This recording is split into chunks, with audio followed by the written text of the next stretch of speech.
معرفی و آنالیز پروژه فرهنگی تفریحی اقامتی توس است و محل آن واقع در 20 کیلومتری شمال غربی مشهد است. شهر مشهد با وجود بارگاه مطهر و منور رضوی همچون نگینی درخشان مأوا و ملجأ عاشقان و دلدادگان به حریم ولایت است و بدین واسطه خیرات و برکات فراوانی به سرزمین ایران اسلامی ساری و جاری است. طبق آخرین آمار استانداری خراسان رضوی، مشهد در سال 93 پذیرای بیش از 25 میلیون زائر بوده و دومین شهر زیارتی جهان اسلام به لحاظ جذب توریسم زائر است. و اتفاق مهم و قابل اهمیت این است که از سوی سازمان سیسکو به عنوان پایتخت جهان اسلام در سال 2017 میلادی انتخاب شده است و علاوه بر آن در همان سال میزبان اجلاس سران 51 کشور جهان اسلام است. این نیاز کاملا مشهود است که در شهر مشهد علاوه بر فضاهای اقامتی تجاری که به صورت خیلی متراکم در بافت اطراف حرم مطهر امام رضا به چشم می‌خورد، احتیاج به معرفی بیشتر پتانسیل‌های موجود این شهر در نقاط دیگر داریم. از جمله مقبره حکیم ابوالقاسم فردوسی، شاعر گرانقدر فارسی واقع در شهر توس. در سال 1375 نیز مقام معظم رهبری در قالب بیانیه‌ای ملقب به لوح رهبری دولت را موظف به همت در آبادانی بیشتر این منطقه کرده است. حال در دولت 11 ملقب به دولت تدبیر و امید است که به این مهم جامه عمل پوشانده شود. این پروژه در قالب 3 بخش ارائه می شود. بخش اول معرفی پروژه، بخش دوم تحلیل وضعیت موجود سایت و بخش سوم گزینه‌های پیشنهادی مشاور سرمایه‌گذار. سایت ما شامل 4 قسمته: دروازه رزان، خود آرامگاه فردوسی، زمینی ملقب به جلوخان و بلوار پردیس که تا دروازه رودبار امتداد داره. مجموع مساحت کل سایت حدود 56 هکتاره که به طول تقریبی حدود 2000 متر از ابتدای دروازه رودبار تا انتهای دروازه رزان به عرض متوسط 250 متر است.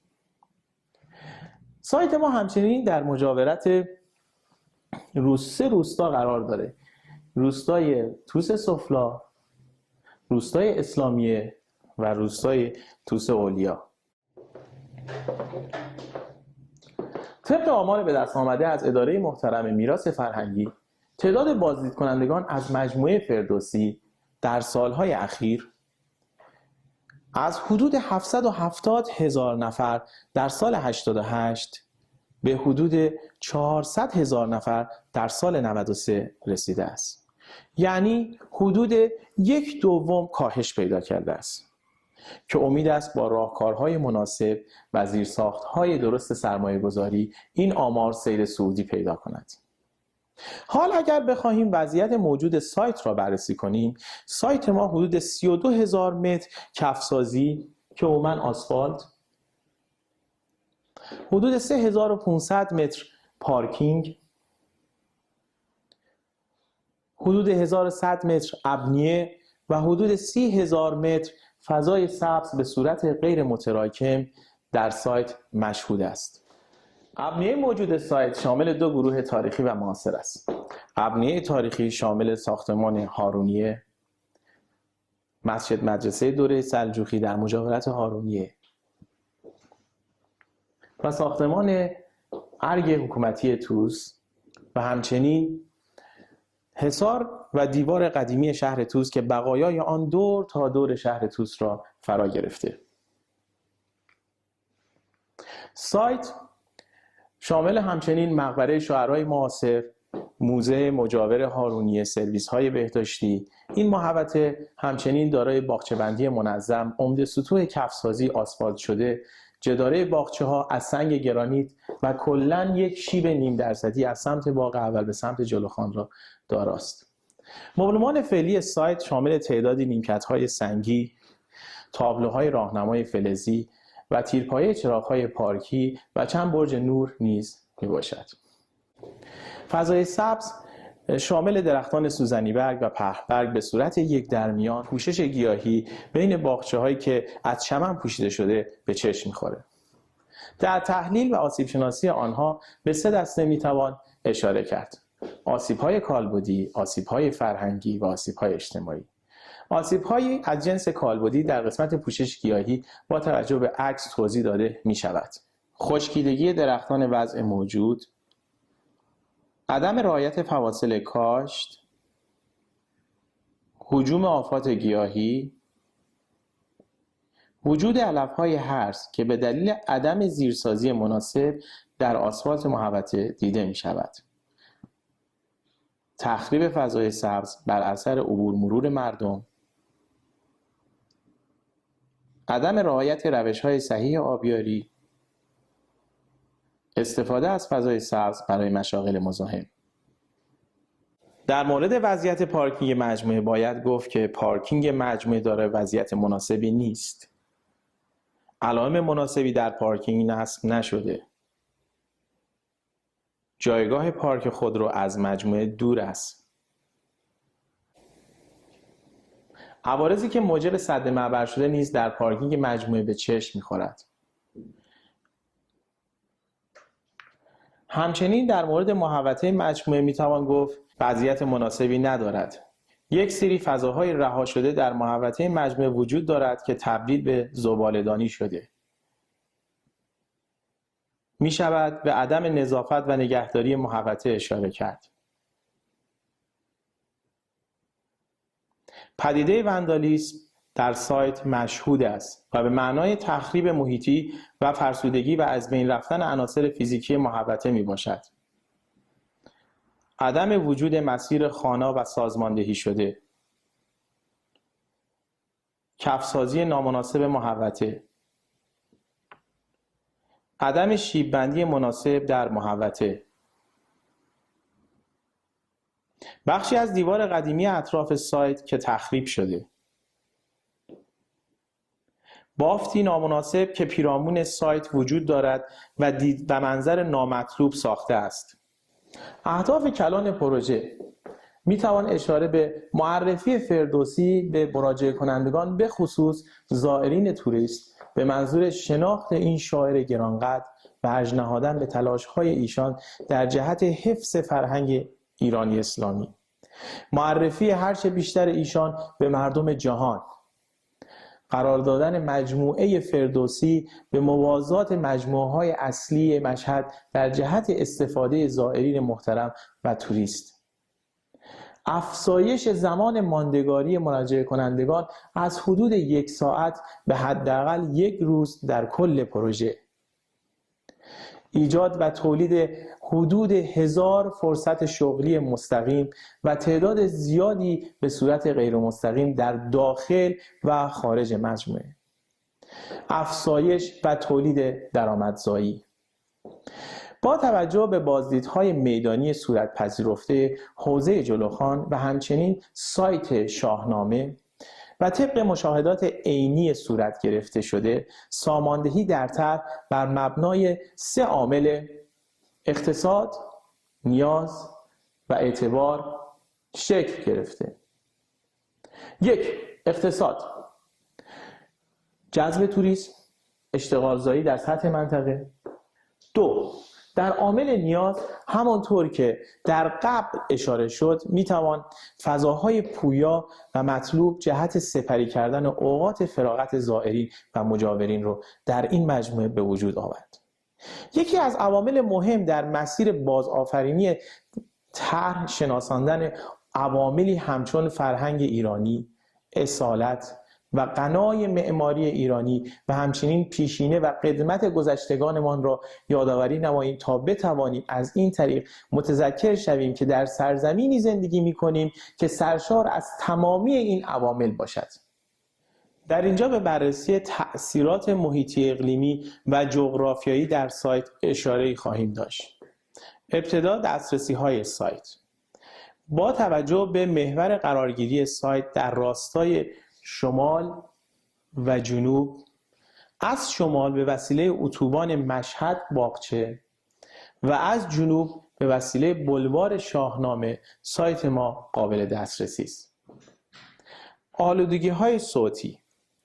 همانطور که در اینجا مشاهده می‌کنید، ازدحام و تراکم توده‌های مسکونی و همچنین لکه‌های خرد تجاری در پیرامون سایت ایجاد آلودگی صوتی و ازدحام کردند.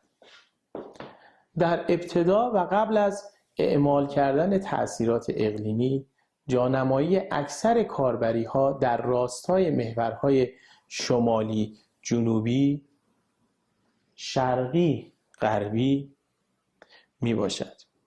با توجه به محورهای شمال و جنوب، شرق و غرب، نگاهی خواهیم داشت به جهت مطلوب تابش آفتاب و همچنین تأثیر بادها بر سایت مجموعه.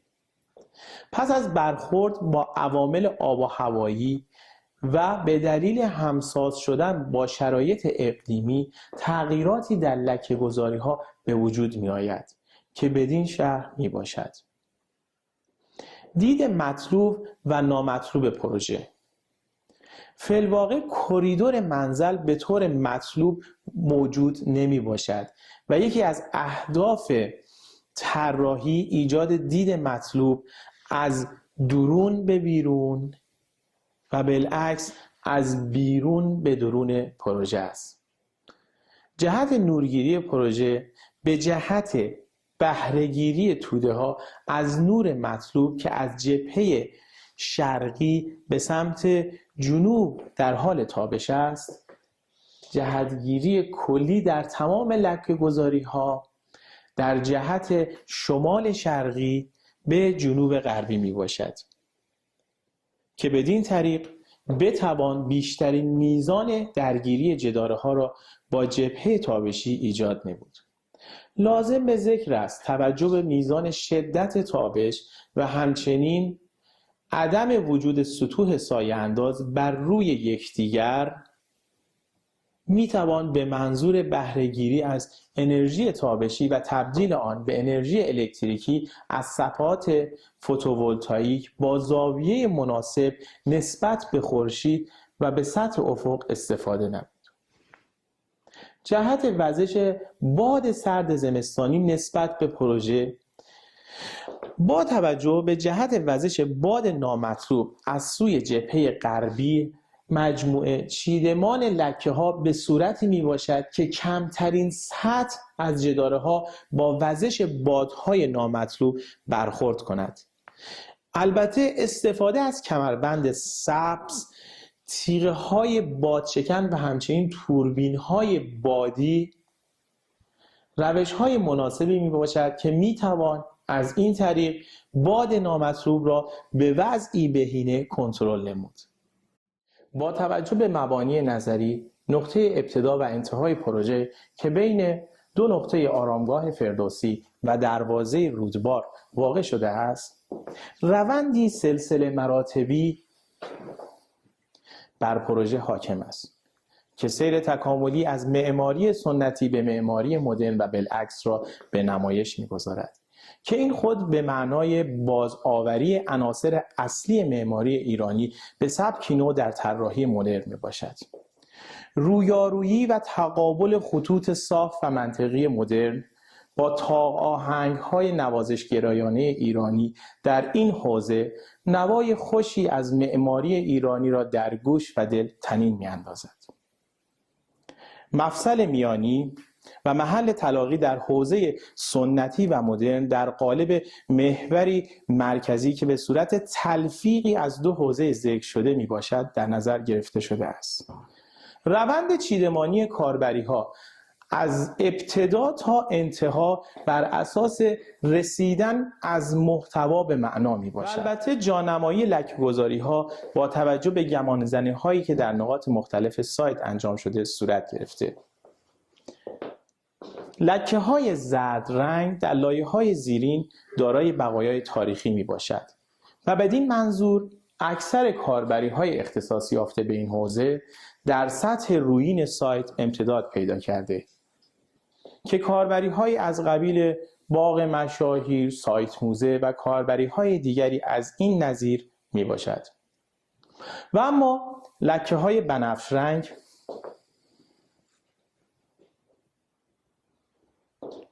در سطح زیرین خود فاقد بقایای تاریخی است. از این حیث محدودیتی از نظر طراحی ایجاد نمی کند و لکه‌هایی از قبیل هتل، مرکز خرید و کاربری‌های دیگر از این نظیر که نیاز به زیرساخت دارد را می‌توان در این ناحیه در نظر گرفت. کانسپت و ایدئوگرام طرح مبتنی بر اصول شکل‌گیری باغ ایرانی و معماری ایرانی است. با توجه به فرم هندسی سایت و همچنین واقع شدن در جوار آرامگاه فردوسی که پایه و اساس شکل‌گیری آن تقسیمات چهاربخشی میباشد، مبنا و اصول کار در حوزه عملکردی پروژه تصویری از باغ ایرانی است. در مجموع تصویری از بهشت در مقیاس بزرگ که آمیخته با فرهنگ و هنر ایرانی و بر مبنای 3 حوزه خاص، نیمه عام و عام می باشد. قامت کلی طرح بر اصولی همچون درونگرایی، پرهیز از بیهودگی، تقسیمات 4 بخشی و شبکه‌بندی راست، ایجاد تمرکز و پرسپکتیو یک نقطه‌ای، حفظ هویت فرهنگی، هویت بخشی و تقویت نقاط شاخص سایت. و حال به مورد اول درونگرایی اشاره‌ای داریم. با توجه به شرایط نامطلوب آب و هوایی منطقه که به نحوی بر شرایط آسایش محیطی تاثیرگذار است و همچنین عدم وجود دید مطلوب به بیرون، با استفاده از اصل درونگرایی که یکی از پایه و اصول اصلی معماری ایرانی است، با ایجاد کمربندی سبز در پیرامون سایت و مفصل‌های ارتباطی متقاطع، سرسایه برای تاکید بر مرکز و همچنین نمایش هرچه بیشتر اصل درونگرایی است. پرهیز از بیهودگی. در اینجا به یکی دیگر از اصول مهم در معماری ایرانی اشاره کردیم که این مطلب چه در مقیاسی کوچک همچون کاشت گیاهان که با ردیف‌های منظم کاشته شده و عدم سایه اندازی آنها بر روی یکدیگر رعایت شده، چه در مقیاس ابنیه موجود در سایت. تقسیم 4 بخشی و شبکه‌بندی راست. همانطور که در زمینه سایت آرامگاه مشاهده می‌کنید، به تقسیمات 4 بخشی و همچنین محورهای راست و متقاطع توجه شده است. لذا بر این اساس طرح غالب بر مسیرهای حرکتی و سیستم چرخش آب در مجموعه و همچنین ردیف‌های کاشت گیاهان با ایجاد سرسایه‌ها بر این مطلب تاکید می‌نماید.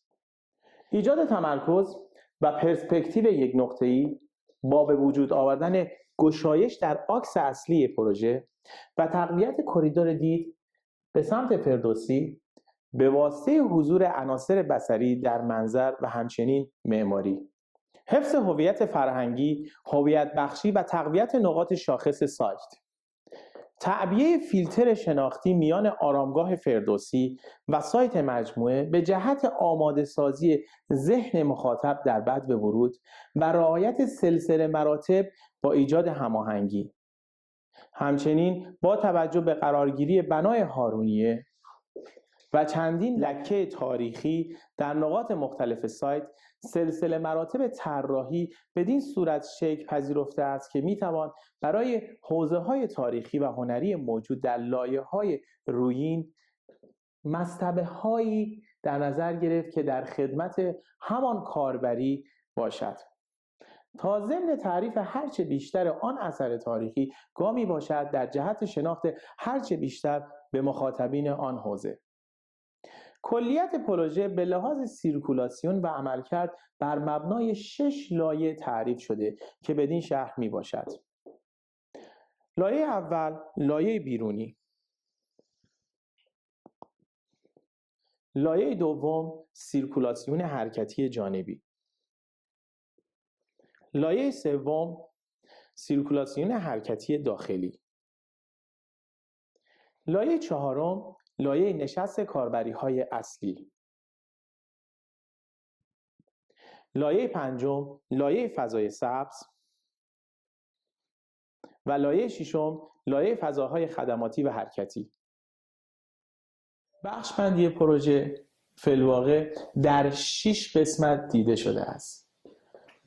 بخش تفریحی نمایشگاهی، بخش فرهنگی آموزشی، بخش فرهنگی، بخش ورزشی، بخش تجاری و در انتها بخش اقامتی. حال به تفصیل به ریزفضاهایی که در این بخش‌ها میتونیم جانمایی کنیم میپردازیم. به عنوان مثال در بخش تفریحی نمایشگاهی، غرفه‌های تجاری صنایع دستی، مجموعه‌های سرپوشیده نمایشگاهی، مجموعه‌های نمایشگاهی روباز میتونه وجود داشته باشه. به همین ترتیب در بخش فرهنگی آموزشی، فرهنگسرای کودک، فرهنگسرای فردوسی و کتابخانه. در بخش فرهنگی نیز ما میتونیم فضاهای با کیفیتی همچون باغ موضوعی مشاهیر، باغ موضوعی فردوسی، باغ موزه های تاریخی آثار مکشوفه، آمفی‌تئاترهای روباز، بازدید دیوار قدیمی شهر طوس که به آن اشاره شد، پارک های کودک در مقیاس محلی یا منطقه‌ای. همچنین می توانیم در بخش ورزشی یک سری فضاها همچون زمین‌های بازی شطرنج، زمین‌های بازی ورزش‌های کهن ایرانی، چوگان، مسیر دوچرخه یا اسکیت، فضاهای چند منظوره برای برگزاری ورزش‌های همگانی مثل مسابقات طناب کشی و همچنین صخره‌نوردی مصنوعی و غیره داشته باشیم. البته از بخش تجاری نباید فراموش کرد. در بخش تجاری ما میتونیم برای برآورد کردن نیازهای میهمانانمون هایپرمارکت داشته باشیم، غرفه‌های تجاری کوچک پراکنده در سایت داشته باشیم، تجاری‌های خرد داشته باشیم. همچنین برای رضایت توریست هامون از رستوران‌های ملل استفاده کنیم و همچنین باز دوباره برای رضایت هموطنان عزیزمون قهوه‌خانه‌ها و چایخانه‌های سنتی به انضمام فضاهای نقالی و پرده‌خوانی داشته باشیم که میتونه بسیار سرگرم کننده و مفرح باشه. همچنین ما میتونیم در بخش تجاری فروشگاه صنایع دستی رو داشته باشیم که مردم عزیزمون از صنایع دستی کشورمون بی بهره نمونن. در قسمتی مهمتر ما پیشبینی بخش اقامتی رو کردیم. با توجه به اینکه در مجموعه فردوسی همایش‌های مختلفی در سراسر سال معمولا به صورت موضوعی برگزار میشه، پیشنهاد ما برای پروژه هتل کنفرانسه. هتل به شکل یا موتل که در سطح پروژه نه در ارتفاع میتونه ساخته بشه و خدمات بده. خب البته فضاهایی که برای شما توضیح دادم حتما نیاز به فضاهای خدماتی و اداری داره. فضاهای خدماتی مثل سرویس های بهداشتی، نمازخانه، پارکینگ ها، مسیرهای اضطراری، مسیرهای حرکتی در سایت، فضاهای تأسیساتی و تجهیزاتی، کیوسک های اطلاع رسانی و از این قبیل.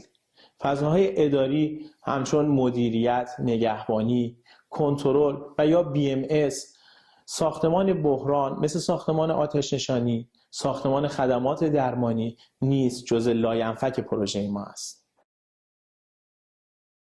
در حال حاضر آرامگاه فردوسی همچون نگینی با ارزش در بین اراضی واقع شده که قسمت‌های اعظم آن در اختیار اداره محترم میراث فرهنگی است که پتانسیل بالقوه بالایی برای ایجاد فضاهای فرهنگی، تفریحی، ورزشی، اقامتی را داراست که به امید خدا و با هدایت و سرمایه‌گذاری بنیاد فرهنگی ثابت به پتانسیل بالفعل تبدیل می شود.